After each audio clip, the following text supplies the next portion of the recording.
Alright, 9.6 video notes. Area and circumference of circles. Most of this probably be review. Just have to put it in context of some story problems.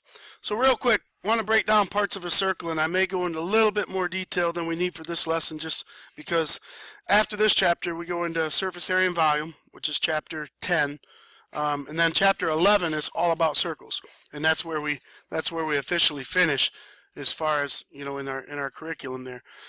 So before I jump into the formulas here, let's just talk about parts of a circle. So what do you call it when you go from the center out to the edge? What's that referred to as? That's the radius. So the radius is halfway across the circle if you start with the center. And then if you double the radius and you go all the way across, that is called the diameter. And we use the letters R and D, which kind of makes sense.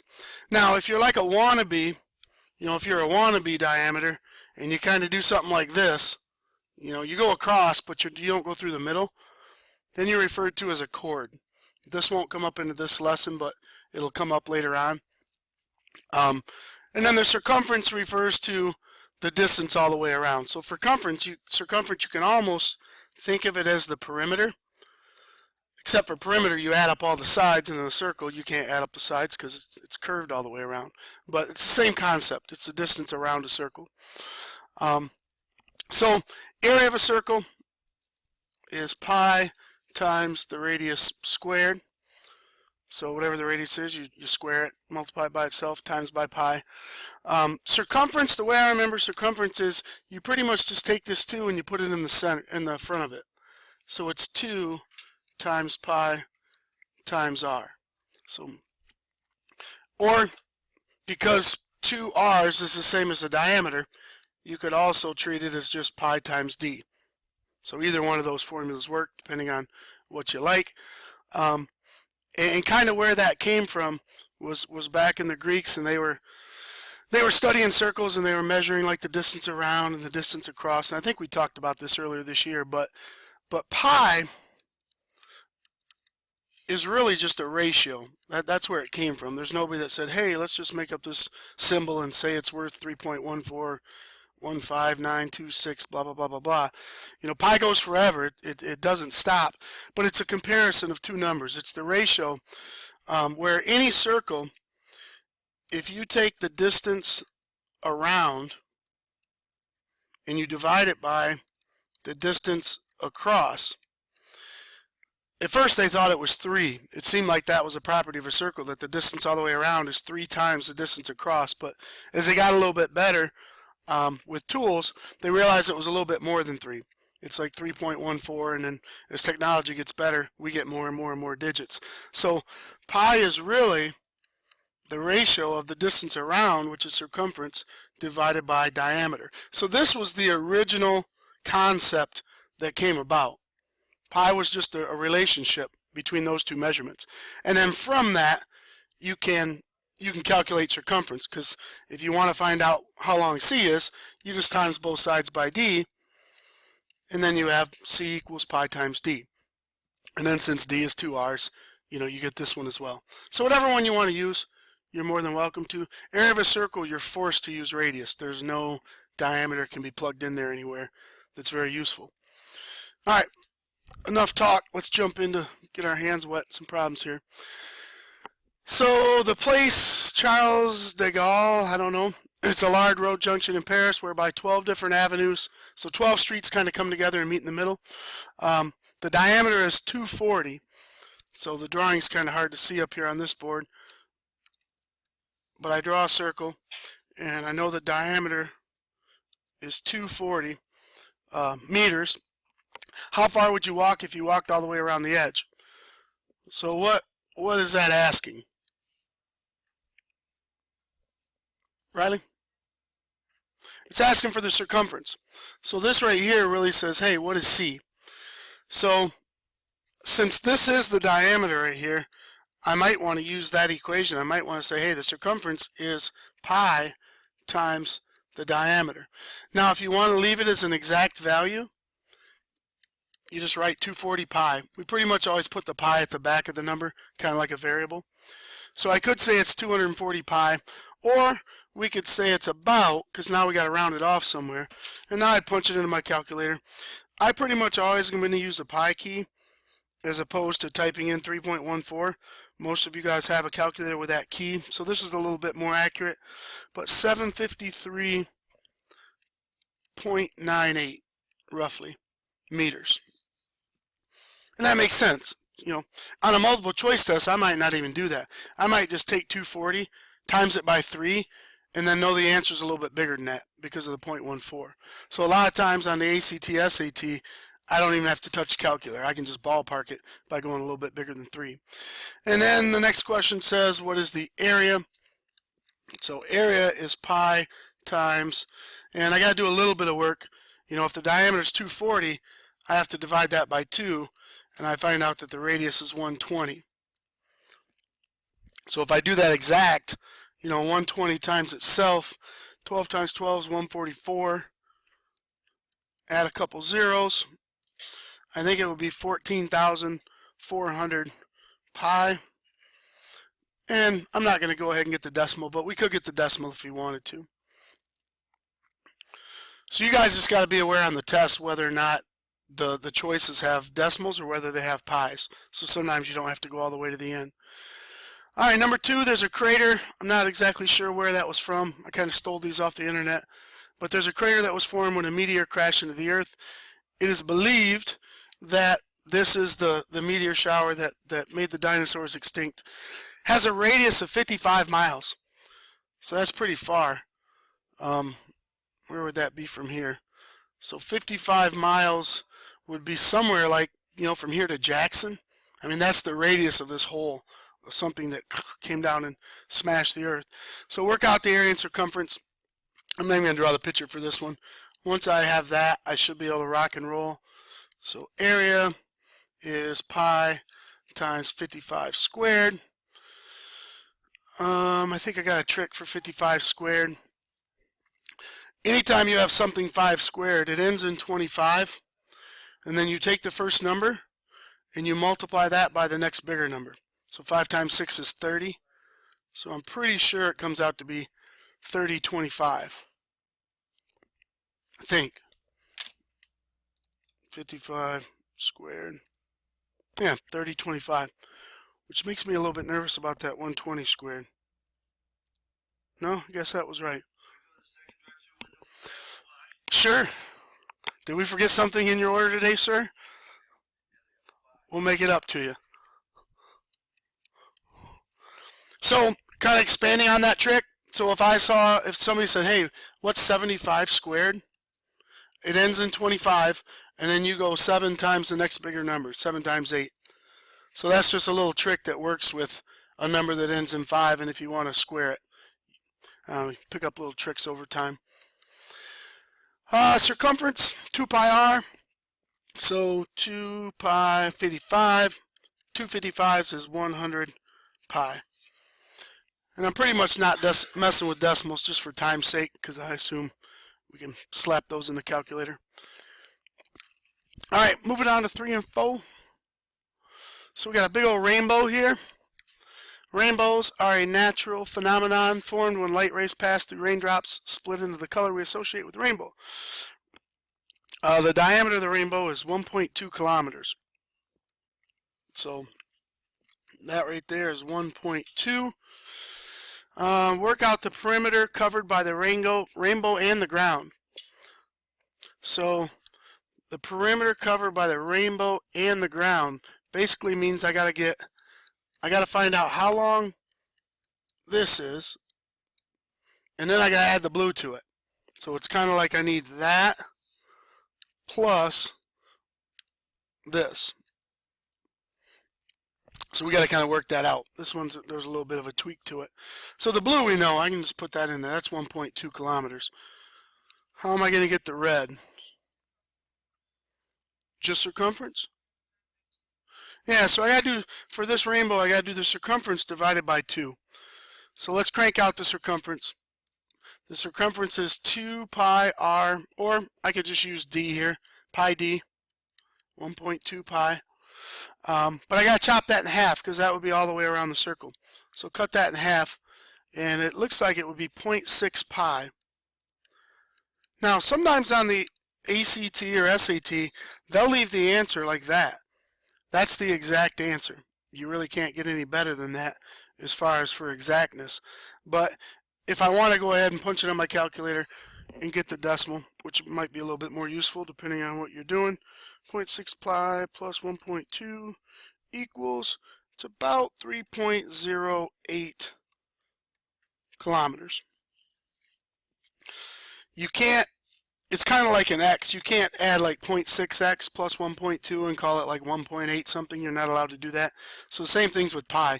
You can add numbers with pi with other numbers with pi, but you can't just do a number by itself with it. All right, number 4, Mickey Mouse, cartoon character created in 1928. So this year must have been like the 90-year anniversary.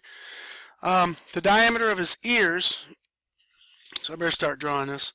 So for the ear, the diameter is 15. So D is 15, R is 7.5, half of that. And the radius of his face, so the radius of the face is 18. So R is 18, D is 36. Now what do they want us to do? What is the total area covered by the entire face? So I think to set this thing up, I'm going to have to do 2 times the area of the blue circle plus 1 area of the big circle. So I always kind of think of that big overall structure, and I always take the second to just write it out in variables so that then it's easier to just plug stuff in. So we rock this out. So 2 times, well, area of the blue circle is pi r squared. And then the area of the red circle is pi 18 squared. And I'm going to leave this one in terms of pi. So I'm going to use my trick, 7.5 squared. It ends in a 25. 7 times 8 is 56. And just knowing the number, 7 times 7 is 49, so the decimal is going to go right there. But then I got to times it by 2 in pi. So if I double 56.25, that's what, 112.5? So this comes out to be 112.5 pi. Plus, unfortunately I don't have a trick for 18, but I think 20 times 20 is 400. It ends in a 4. I think it's 324, if I remember right. Somebody might better double check me before I get all excited for myself, but I think it's 324 pi. And now I can put those two numbers together because I have pi's plus more pi's. So that would be 424, 436, 436.5 pi would be like the very best answer you could get. That's exact. And if we crank that out, and if I screw up, you guys better tell me. This video is being watched by millions. I don't want to get lit up on Twitter or something because I screwed up. Boom. And then I should put units in. I never really like show you the units, but you know, we're talking about centimeters, and when you're talking about area, it's square centimeters. So the equations aren't too bad to deal with. You just got to know when to double them, when to cut them in half, all that type of good stuff. Moving right along. How many more we got, for crying out loud? All right, Olympic rings. I'll go a little bit quicker. Olympic rings, blah, blah. Let's just get to the good stuff. Diameter of each ring is 110. What is the total length of metal needed to create the symbol? Wow, so that's hanging on some bridge in London. So how much steel is made to make all those? So we talking about area or circumference? What? Talking about circumference, yeah, which I need the radius or the diameter. So I'm looking for the length all the way around each circle, and then there's 5 of them. So I need 5 times the circumference. So 5 times 2 pi r. Why did I do 2 pi r? I'm just, for some reason when I grew up, everything was 2 pi r. Nobody told me about pi d. But d's already there, so why monkey and have to do 2 times 55? So 550 pi, which is going to be roughly like, close to 1,600 meters. That's a lot. It's like a mile. Let me just do that. 550 pi. 1727 meters. Now it's not square because this is length. How many meters is a mile? 1,600? Exactly? So it's over a mile. So you'd have to have a mile-long steel rod. I don't know how thick this thing is, but that's a lot of metal. Our home, Earth, one of the 8 planets in the solar system. The equator is the distance around the Earth, is 40,075 kilometers. So 40,075 kilometers. That's the circumference, the distance around the Earth, right at the equator. It's called a great circle. So like if you take a basketball and you stretch a rubber band around it, if you don't put it right around the equator, it'll like slip and fly off. So when you can get that rubber band to like stay, you know that you're on what they call the great circle, which is the true circumference. So this one I got to work backwards. So notice I have the final answer. I need to get the piece that made it. So here's where I just wrote down this is circumference, and then I'm going to replace circumference with the formula, which is pi times d. So if I want to get d, what do I have to do to it? How do I solve for d? Divide by pi. So divide by pi, and we get 40,075 divided by pi. Cha-ching. Looks like 12. What the heck is it? 12,756.26. And that is kilometers. Now, who the heck talks in kilometers? Unless you're a cross-country runner and you run like 5Ks, things like that. How many miles is that? Do you guys know the conversion? You're going to do this a lot when you get to Rodriguez's class for science, where you do a lot of conversions. This is a pretty simple one because it's a one-stepper. Let's just ignore the decimals. If we have 12,756 kilometers, how many miles would that be?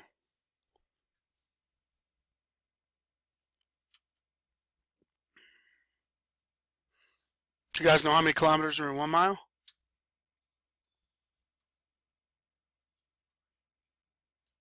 Somebody Google it. I know a 5K is like 3.1 miles. So I'm going to use that because I don't know what one, like I couldn't tell you what one is, but I always remember that because some kid tricked me when I was little. I was in like 5th grade and I stayed the night at his house, and at like 7 in the morning his dad come in and woke us up and like, hey, we got to go to your 5K. And so I had to run in it. He's like, both of you guys just run. And I'm like, okay, I never ran it before, but I kind of got snuck like that. I think they thought they were going to get me into cross country, but it didn't end up working.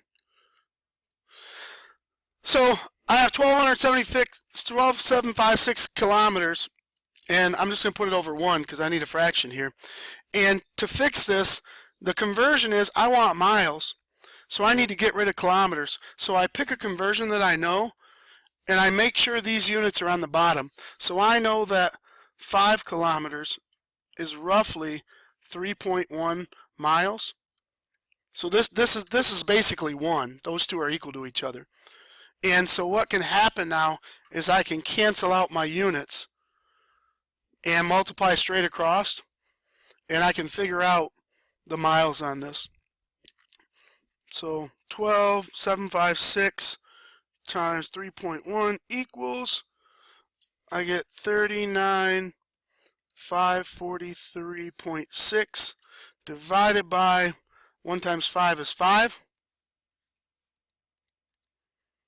So the diameter of the Earth is somewhere in the neighborhood of 7908 miles. So if I wanted to approximate the circumference, I would just times this by 3. So if I did 8,000 times 3, I bet it's pretty close to 24,000 miles around the equator. But when you guys get to science class, you'll have like 5 or 6 of those conversions you got to go to.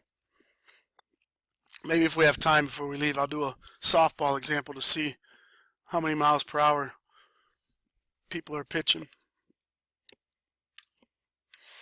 Alright, Stonehenge. Zip through this one. This video is getting long. I have an area of 804. What is the radius? So I got to solve for r. Well, area is pi r squared. So this is going to be a two-stepper. So to get r by itself, there's 2 things I got to do. Mason, what's the first thing I should do?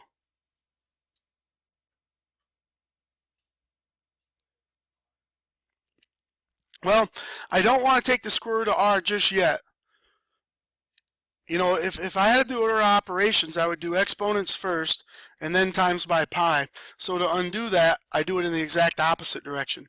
So instead of timesing by pi, I'm going to divide both sides by pi. And I'll have r squared equals, let's just see what that is right now, 804 divided by pi. It's about 255.9. And now, kind of like you do in the Pythagorean theorem, now I can undo that squared. Undo that. Just ballparking this, you know, 15 times 15 is 225. 16 times 16 I think is 256. I think it's going to be pretty doggone close to 16. 15.997.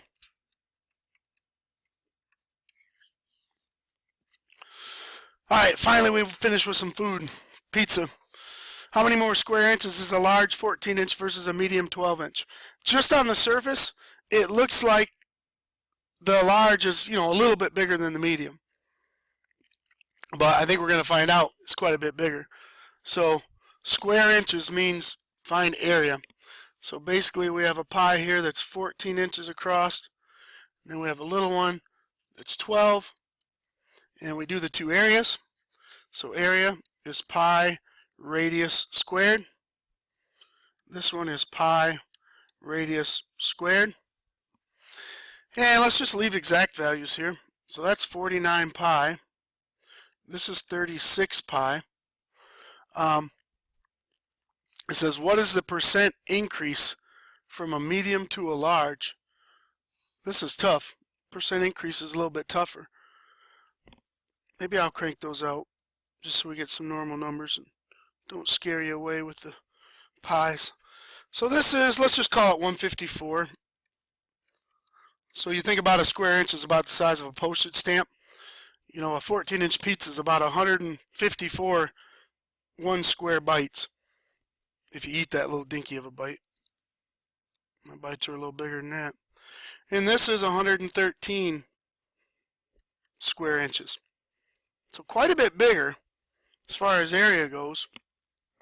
How do you find, this is the tough part of this problem, how do you find the percent increase?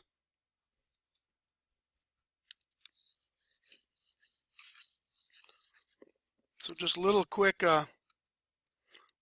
review. Percent increase. I don't know, I like to use weight. You know, my son this year, he wrestled 152, so he had to make weight during the season. This morning, I asked him what he weighs. He's 174. So he's went from 152 to 174. So to find the percent increase, you basically have to find out the amount of change divided by the original, what it used to be.